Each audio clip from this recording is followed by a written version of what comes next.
প্রথমত আমি যতটুকু প্র্যাকটিস করেছি আমাদের যারা প্লেয়ার আছে, যারা নিউ আপকামিং প্লেয়ার আছে, তো খুবই মোটিভেট তারা যে এই ডার্বিটার জন্য।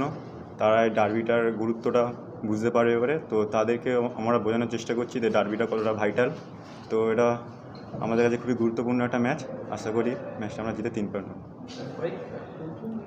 একেবারে প্রথম সিজনের তোমার দিক থেকে তো লোকাল লিগ হলো প্রথম ম্যাচ।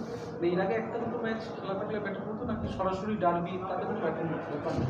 সেটা কোনো ব্যাপার নয়, একটা প্লেয়ারের কাছে এটা একটা নর্মাল ব্যাপার। তো আশা করি ভালোই হবে। তুমি একসময় রিজার্ভ টিম থেকে সিনিয়র টিমে গেছো, তো এই মুহূর্তে যারা রিজার্ভ টিমে রয়েছে ডার্বির আগে তাদের মেন্টাল সাপোর্ট বা তোমার দিক থেকে কি মেসেজ থাকছে? কেননা ক্রাউড হবে, এটা প্রেশার থাকবে, তারা সব প্রেশার নিয়ে হ্যান্ডেল করাটা তোমার দিক থেকে?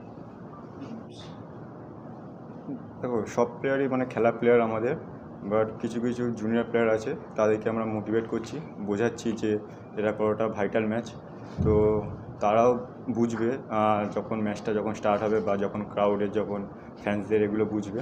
So and because these players are mentally very strong to play any player and I mean any opponents. Coach Derby के लिए फैंस लोग वेट करते हैं, मतलब कोल्हानी स्टेडियम में हो तो ज़्यादा से इतना दर्शक नहीं दिखाई देंगे, तो क्या आपका मैसेज रहेगा फैंस लोगों को? As I'm aware that the tickets are already sold out, right?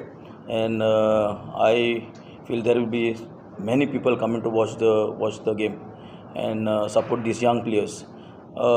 Whatever the result will be, we are just going to give our best. We are going to give our 100% because I always tell my players, Mohan बगान के लिए खेलो और दिल से खेलो. The results are going to come. That's for sure. Coach, last time जब हमने खेला था वहाँ पे स्लैशी ग्राउंड था, अपने ग्राउंड के बारे में कुछ बोला भी था, तो इस बार भी जितना बारिश हो रहा है, कल भी भारी बारिश होगा, तो ground condition might affect? See, we are in 2025 now.